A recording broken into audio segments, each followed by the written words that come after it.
Hello, everyone. Happy Monday, April 21st, 2025. Welcome to the Monday Lunchtime Digest for Oklahoma Counseling Institute. Happy Monday, Hayley. Happy Monday, Micah. How are you today? I am well. This is the first time that we have gotten to do one of these for a while. You were on vacation for 3 weeks. I was on out of the office for a couple of weeks. And so now we're back. So it's good. We're back. Both of us are here. I know we both exist at the same place at the same time, so no one can say we're the same person anymore. Right, right. I don't know if you heard, but I did try to do a Monday Lunchtime Digest with AI. So I had AI be the one Oh, that stood in for you during the first one. So that was about 4 weeks ago. So, oh, how'd that go? she doesn't hold a candle to you, Hayley. I think your job is safe for Yay, sure. I feel secure. AI is not coming for my job anytime No, soon. it's not coming for your job. No. Great. Hey, so tell us what's going on with the Oklahoma Counseling Institute. Oh my goodness. As always, we have a lot of incredible things coming up. So, first of all, May 15th and 16th. So, starting 3 weeks from this Thursday, we're having our fourth annual Summer Super Summit. And so, our Summer Super Summit is 2 days of fun, continuing education, and networking. And this year's lineup, I know, again, I'm biased because I helped make the lineup, but I feel like we have the best lineup yet. We have everything from a New York Times bestselling author to a live snake exposure to the executive director of NADIC, and much, much more. And so, as always, it's 3 tracks with 14 hours of CEU opportunities. We have drug and alcohol specific track, a children adolescent track, and a general track. And you don't have to stick with one track. You know, if you want to take a couple of substance abuse training courses over here, but also take the ethics training over here in the general track, or if there's a child and adolescent track course that piques your interest, you're welcome to bounce between the tracks. But we have a lot of incredible training opportunities coming up then. And so, as Micah has up, you can go to summersupersummit.com to check out the full lineup.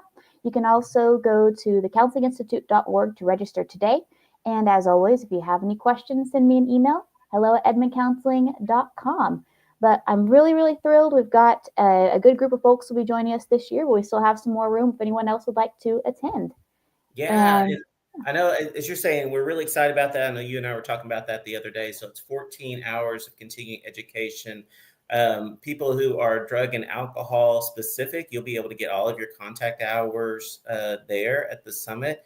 And we're just really proud of it because I don't know if people know this, but our speakers are invitation only. And so I know that you spend a lot of time looking for speakers. I will look for speakers. We'll talk about speakers together, and then we'll invite them. And then, you know, hopefully they accept. And most of the time that they do because they are excited to come speak for us. And so I know a lot of conferences put out this broad thing of we're looking for presenters, and that can be really hit and miss. Sometimes you get some really great ones, and then sometimes not so much. And so these are people that we have reached out to and invited, and then we take feedback really, really seriously. So if for whatever reason somebody that we invite comes and they just don't hit the mark with our attendees, then we don't end up inviting them back. So our goal is to continually improve the conference and to get better and better every single year. So I really think it is one of a kind for mental health professionals in our state and really in our region, just because of the quality of presenters that we have. absolutely. I know we always end our weekly program with, our aim is to provide quality continuing education for Oklahoma mental health professionals. And we really do put an emphasis on that. Mike and I work for months to get this lineup all ready to go. And I'm very proud of our speakers this year. Yeah, so we would love to see you there. And as Hayley said, go to counselinginstitute.org and register today so that you can go ahead and get your place there because it is filling up fast and it is less than a month away. So we would love for you to be able to join us there at the summit. We do, absolutely. And while you're on counselinginstitute.org, you should also check out our other speaking opportunities this year. I'm sorry, our other presentations. So in June, the first 3 Saturdays in June, we'll have trainings. Saturday, June 7th, we're going to welcome back Lisa King. So Lisa King is probably one of our highest rated presenters. She always puts on a fantastic presentation. It's always entertaining and engaging. And she'll be doing 6 hours of continuing education on Saturday, June 7th. She'll be doing a 3 hour substance abuse specific training on working with trauma and resilience and substance abuse counseling. And then in the afternoon, she'll be doing a 3 hour general training on overall resilience in trauma. And so on June 14th, we're going to welcome our old friend Kayla Jones. Kayla used to work with us at Edmond Counseling Professional Development and OCI, and she's done many wonderful presentations for us in the past. And in the morning, she's going to be doing a 3 hour presentation on introduction to sex therapy. In the afternoon, 3 hours of doing ethics of marriage counseling. And so, very, very happy to welcome back Kayla. And then last, on Saturday, June 21st, we're going to have a double feature with two more old favorites. One of them is Jamie Lavecchio. She'll be doing a 3 hour substance abuse specific training on harm reduction and substance abuse counseling. And in the afternoon, our very own Terry Shoeline will be doing a 3 hour supervision training on how to help your supervisees to anchor themselves to a treatment modality. And so registration for that one will be up later today. Terry sent me her objectives and description over the weekend, and so I'm going to be getting that one published. But you can check out all of these trainings and more at counselinginstitute.org. And on top of all that, we have many, many on-demand trainings. We've added a new one last week. We added a couple new ones last month. We added 3 new ones last month. We'll be adding a couple more this week. And so our program is always growing. Our catalog is ever expanding. I think we're bursting at the seams at about 200 CEUs right now. And again, you can go to counselinginstitute.org to check out all of our live in-person trainings as well as our on-demand catalog. Yeah, and as you say, it just keeps growing all the time, and all of these are approved by the Oklahoma Board of Behavioral Health. They meet criteria to count for continuing education with them. Also, we're approved for Oklahoma licensed alcohol and drug counselors and Oklahoma social workers. And also, we are a provider for the NBCC, so a lot of states accept those continuing educations from an NBCC provider. So if you hold a license in another state or have a friend or colleague that's a counselor in another state, then have them check their board to make sure that they accept NBCC continuing education from an NBCC provider, but have them come our way because we would love for other people to find us. And just as with the online the online catalog, Hayley, we also take feedback for that very seriously. And there's times that we have ended up taking things off of the catalog just because it just wasn't hitting with viewers that were watching it. And so we want to have the highest quality that we possibly can while making it affordable for mental health professionals. So certainly check us out. And we would love for you to support us and to send your colleagues our way. Absolutely. I know a good friend of mine who lives in Las Vegas recently started taking trainings with us. And I know I'm biased and I know she's biased. She's my friend, but she's been loving them too. And they count for her board in Nevada. Oh, fantastic. Yeah, I know that whenever we look through, we see them from all over the United States. And it's really, really interesting to see where people find us. And then also internationally, we also have some people that are, I'm assuming, stationed overseas, in Germany and things like that, that end up taking our continuing education as well. And that's always really, really exciting to see that we're not just national, but international. We are international. It's great. That's right. That's right. So, Hayley, what's going on in the world of mental health? So I have a couple of news stories today. One of them, of course, I always love to bring my studies, but one of them comes from a study from the University of California, and it examines lasting cognitive effects in those who experience trauma related to natural disasters. Mm-hmm. And so they looked at a comparison of folks who were either exposed to the wildfires in California, who had in-depth knowledge of the wildfires of California, or had no exposure to it, like no little or no knowledge of the wildfires in California. And they ran them through a test. So this test, it is called a stay task. And so basically it measures how likely is someone to choose an option that provides long-term benefits over short-term benefits. And so in running the folks through these tasks, so these folks were given the choice to, choose things that provide long-term benefits versus short-term. And what they found is that those folks who had been directly exposed to the wildfires were less likely to choose benefits of long-term rewards. They're more likely to choose the short-term rewards, which, as we know, in those who have experienced trauma, sometimes it can shape the way that you look at life, and that those who have experienced trauma or might experience PTSD, the research has suggested in the past that it can affect our long-term thinking and it can affect our long-term decision making. But this study went a bit further in that it actually looked at where in the brain are folks connecting to, what parts of the brain are active whenever they are making these decisions. What they found was that there was an increased activity in the parietal brain region of the brain, which that part of the brain is known for rumination. And so whenever folks were engaged in this decision making task, the part of the brain responsible for rumination and deep thought was activated. And so, what the researchers had posited is that whenever they're engaged in decision making, anxiety and rumination was triggered. Maybe they found themselves thinking about the trauma more. For some reason, whenever decision making was prompted, that part of the brain was also activated. And so they're looking more at the relationship as to why. Why is it whenever we're in this deep decision making part of the brain, why is rumination being activated? But that might make us or give us more understanding as to why it is, if we've experienced trauma, that we might have difficulty thinking or difficulty making long-term decisions if that part of the brain is activated whenever we're having decision making opportunities. And so very interesting study. The researchers also said that things like mindfulness and mental health therapy can be helpful in decreasing the reactivity in that area for those who experience trauma, but it just provides a little more information as to why it is that trauma can lead to difficulty in decision making and deep thinking. So really fascinating study. That is really fascinating, and hopefully it adds, some more empathy for people who have undergone trauma, because sometimes we can get in our judgmental, part of ourselves and think, well, why don't they just do X, Y, and Z? Because they're traumatized, but that may be one of the reasons, because their decision making is really affected. So that is really fascinating.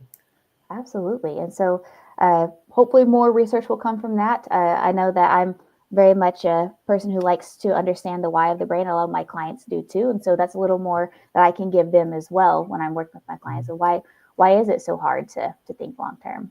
Yeah, and I know that there are a lot of good treatments out there for treating PTSD symptoms. And so, shameless plug, we have written exposure therapy that is in our catalog, which is one of our preferred models up here at Edmond Counseling Professional Development. We also have cognitive processing therapy. Isn't that right? Didn't we have Yes. a person, that came King. in, did continuing education on that as well. So we have a couple of evidence-based practices that are out there. And I know, not to cast shade on EMDR. I know people are kind of, there's two different camps as far as people for it or not and things like that. But one of the things that is certainly true is that for a lot of people, it's cost prohibitive, and it's really expensive to get certified in EMDR. And there are other modalities out there that show just as good, and I'm sure that some people would argue better outcomes for people that have trauma symptoms that are evidence-based, that, for the cost of a, online continuing education, and then of course following up to make sure that you're getting some supervision and consultation as you use it. But that is just going to be a fraction of the cost in doing those things to start applying it to your practice as doing some big, huge EMDR certification. So certainly check those things out, as well. Absolutely. And again, you can find those trainings and more evidence-based trauma-informed trainings on counselinginstitute.org. Yeah. So Hayley, one of the things that, I had as far as the world of mental health is just talking about the Oklahoma Department of Mental Health and Substance Abuse Services. And so there has been a lot of news about them lately, with having budget shortfalls, not being able to account for some spending and things like that. Allie Friesen, which is their new director, she's been there for, I want to say, less than a year, right, Hayley? January 2024 is when she was appointed by Governor Stitt. Oh, okay. So a little bit over a year then.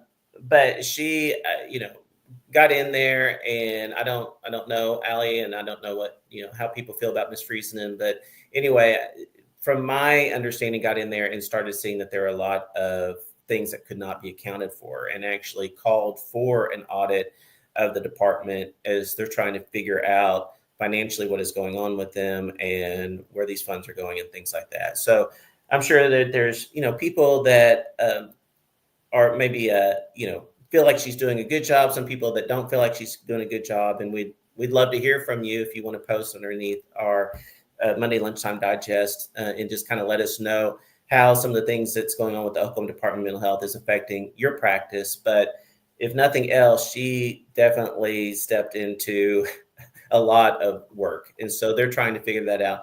One of the best things that I found, and I just posted it on our Facebook feed, is from NonDoc. And so they just um, wrote this article last Friday, and it gives a really good timeline as far as what has been discovered up to this point on what has been going on with this investigation with the Oklahoma Department of Mental Health. And so I know that there's a lot of information out there, and even like last Friday, I think it was last Thursday or Friday, the Oklahoma House of Representatives had a hearing with Ms. Friesen and 10 other witnesses who are testifying under oath about what is going on. Yeah. And unfortunately, right now, it just kind of seems like there's a lot of finger pointing going on. We really don't have a lot of information on where is this budget shortfall coming from, who is at fault, and how will it be resolved. All we know right now is that there is a budget shortfall. Contracts are being terminated, and contrary to what some administrators and ODMH have said, even smaller agencies are having their contracts retroactively cut. There was one article, I think it was through NPR, where the CEO of Community Integrations in Tulsa said that they recently received word that their contract had been cut retroactively to October 1st, which means that services that have already been provided to, and this agency serves a lot of folks who are mandated in treatment by the courts. Services that have already been rendered will not be paid. And this also affects a lot of the most vulnerable. And so I know that Ms. Friesen had stated that, cuts have not been happening. It's really just been incentive payments, but it seems like cuts have actually already started to happen. Contracts have been renewed, contracts have been canceled. And so it was really interesting to me, and not to say who's to blame or what, but, the ODME, the Department of Oklahoma Department of Management Enterprises, had terminated the contracts with 3 major agencies last week. And Ms. Friesen said that happened whenever she was on vacation. And so either one agency is acting without the other, or someone's not communicating. Either way, that is very problematic. Not to say it's either one's fault, but it really just shows that these agencies aren't communicating with each other, and the problems are larger than really what's been discussed in this hearing so far. So I'm really interested to see what the audits say. It looks like we're now up to 4 different agencies that are auditing the Oklahoma Department of Mental Health and Substance Abuse Services right now. And so to be continued, I'm interested to see what all the audits find and if they're all on the same page too. Yeah. And I mean, to retroactively, cut a contract. I mean, that just seems so shady to me. So yeah, I'd be curious to see whenever all the facts get out, really what is going on. And you're talking about that hearing. So I think they were supposed to have 11 people testify. I know it was Ms. Friesen and I think one other person were the only people that testified for 3 hours. They didn't even get to the other people. And so they're going to have more of those people come, I want to say testify today. So yes, there is a lot going on with that. And so for our, brothers and sisters and sister agencies that are out there that are trying to serve populations while still getting paid, at all, but certainly a reasonable wage. I mean, we certainly feel for you as you're trying to navigate all of this. Absolutely. You all serve some of the most vulnerable Oklahomans, and for your payment to be disrupted and your livelihood to be disrupted, it's not fair. And I hope that a resolution comes sooner than later. Hopefully that our lawmakers and our commissioners and everyone involved can see the human element of this rather than the political element and come to a resolution quickly. Definitely. So, Hayley, who's our winner for this week? So very happy to announce our winner is my dear friend, Amelia Brewer. Yay, Amelia. Hey, Amy, congratulations on winning for this week's drawing from the Monday Lunchtime Digest. So what did she win, Hayley? She won a free on-demand course from our catalog. And so, Amy, I see you all the time, so I'm sure I'll see you in person. But if I don't see you before you make your decision, send me an email with what course you would like. And if you would like to be like Amy and you would like to be entered into a chance to win next week's prize, which will be, again, a free on demand course in our catalog, and CEUs are being renewed soon, what you can do is one of three or all three things. You can like this post, you can share this post, or you can comment your answer to today's question. Every time you do one of those three things, not only do you help us grow, you help us be seen by others, we also get entered into a chance to win next week's drawing. And so, that being said, our question for this week is if you could go back in time to a certain time in a certain place and live for one day, where would you go? What time would you go? What would you like to see and experience? Micah, can I ask you that first? Oh goodness. To live for one day. I know that you did like tell me that you're going to ask this question like right before, so I did have a little bit of heads up, but I haven't had enough time to like really think about it. So if I could go back in time and live for one day, and this is going to sound super cheesy, but it's true. I'd want to go back in time and live the day of the birth of my daughter, because Oh. Jenna was there. She was born. Obviously, Trinity was there because she's the one that had her.